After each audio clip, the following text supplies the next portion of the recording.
जाथाया जानाया बे निर्मल बसुमतारिया माने जोंखौ गामि गामि फन खालामनानै लेंहरनानै माने न'नि खामानि फैदों न'नि लिस्ट फैदों आं नोंसोरो फैसा 2500 लानानै फै ओरै होननानै बुंदों आरोना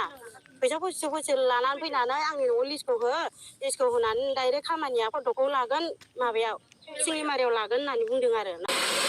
मार्बलनि होदोंब्लाबो नै बेसेबां गिदिर माबा गेप्स गारनाय खालिबावसो खावसेयानो गैबावा जों बेखौ सुना लाबोनासो मावनांगौमोन बिसोर बेयावबो भुल जाखालायबायना भितराव सिमेन्ट दिसे ना गला दिसे हेलो लोगोफोर नोंथांमोनखौ आंनि चेनेलाव बरायनाय थाबाय नोंथांमोना आंनि चेनेलखौ साबस्क्राइब खालामबानो जाबाय ओमफ्राय शेयार खालामबानो जाबाय लोगोफोर ओमफ्राय आं दिनै नोंथांमोननि गेजेराव मोनसे इम्पर्टेन्ट भिडिअ लाना फैदो बेनो जाहैबाय सनितपुर डिस्ट्रिक्टआव मोनसे भाइरेल भिडिअ जादों लोगोफोर ओमफ्राय बिनिनो आरो मोनसेबाव कारिगावआव मोनसे भिडिअ भाइरेल जादों बेनिनो आङो ससे भिडिअखौ नायलायबानो जाबाय लोगोफोर मा भाइरेल जादों ओमफ्राय मोनसे आरो बर'फोरनि मोनसे मेजर टपिक दे लोगोफोर बेयो गले जानो थांबाय थायो लोगोफोर बिनिनो एसे आं भिडिअ लाबोदो ओमफ्राय मा होनबा लोगोफोर गिबियावनो आं दा सनितपुरनि टपिकखौ बुंग्रोबाय लोगोफोर सनितपुराव मा जादों होनबा निर्मल बसुमतारी बिथाङा सनितपुरनि आइजोफोरखौ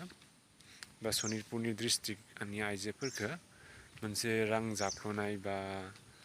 आइजोफोरा बुंदों आरो निर्मल बसुमतारी बिथाङा गभर्नमेन्टनिफ्राय मोनसे स्किम फैदों जिहेतु न'नि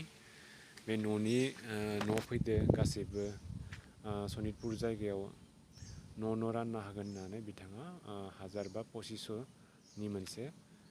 रां दाबि खालामनानै बिथांमोननि रांखौ जाख्ल'दो ओमफ्राय आइजोफोरा जेब्ला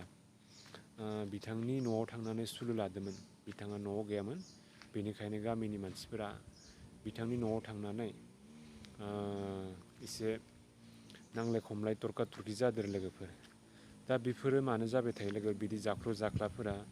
दा परिबर्तननि बा ओरैबायदि मोनसे सरकार फैदोंमोन जेब्ला UPPLनि दा रां जाख्ल'नाय गैला माबा गैला होननानै दा बेफोर मानो जायो लोगोफोर दानि जुगाव रां जाख्ल'नाय माबानाय बेफोर माने मानसिफोरा बुजिलायनांगौ लोगोफोर बिदि जाख्ल'नो हामाथ' रां जाख्ल'बा निजेयानो नाम बदनाम जायो आरो बेसेबांबा दावराव दावसि जायो लोगोफोर बिदि खालामनो हामादे लोगोफोर ओमफ्राय मोनसेया जाहैबाय लोगोफोर कारिगावआव मोनसे UPPL सरकार थानाय समाव मोनसे बर'नि नेरसोनजों माने खाम सिफुं जथाजों मोनसे क'क्राझार थांनाय लामाथिं मोनसे पस्टार होदोंमोन आरो जेनेबा बर'नि मोनसे फाउन्डेसन माने जाय UPPLनि जेनेबा फाउन्डेसन हमना ला मुसुखा बानायनाय बे मोनसे जायगायाव बिथांमोननि मोनसे नाम दंमोन आरो बा प्रमद बर' बायदिसिना खाम्फा बरगयारि ओमफ्राय बिदिनो जाय बिथांमोननि सरकार दंमोन बेनि मोनसे स्टन माने फाउन्डेसननि मोनसे सननि माबा बायदिसिना लिरना दोन्दोंमोन आरो बे अन्थाइनि मुसुखा बायदिखौ सोरबा माने मानसिया एख्ल'दों बा एख्ल'आखैबो जानो हानाय बेखौ माने बोखारना गालांदों बेनिनो दावराव जादों आरो ओमफ्राय दानि सरकारखौ रिसपन्सिबिलिटि लानो होदो जेखिजाया बानायनांगौ बेफोरबायदि माने बर'नि नेरसोननि मोनसे माबाखौ मोजाङै दैदेनलांनांगौ ओमफ्राय मोनसे लाइटबो दंमोन बे लाइटखौ ओमफ्राय मिटार बक्सखौ लाइट बिल होयिनि थाखाय बख'ना लाना थांदो होननाय दावराव जादों आरो दा आङो निउसाव मिथिनाय बायदिबा बानायफिनबाय होनदों आरो मोनसे अन्थाइनि बानायफिनबाय होनदों बेखौ मोजाङानो जाबाय ओमफ्राय लाइटखौबो लगायनांगौ रायजोफोर मोनसेयानो जाहैबाय ओमफ्राय आरो बारंबार जाफ्लेबाय थायो दे लोगोफोर जोंनि बर'नि गेजेराव मा होनबा बै बुथारनाय दानथारनाय सोरखौबा रेप खालामनाय बेफोर सोलिबाय थायो लोगो ओमफ्राय दा ओंखायनो रायजो राजाफोर नोंथांमोना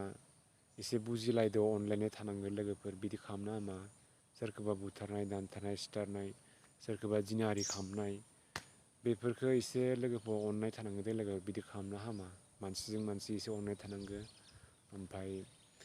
सोरबा रेप खालामनाय माबानाय बेफोरो खालामनाङा दे लोगोफोर बेफोर मा होनो मुगैथावनाय बाथ्रा बेफोर लोगोफोर गावनि बिब' बिनानाव एसे असे साननानै बिदि खालामनाङा दे लोगोफोर दे थेंक इउ गोजोननाय थाबाय।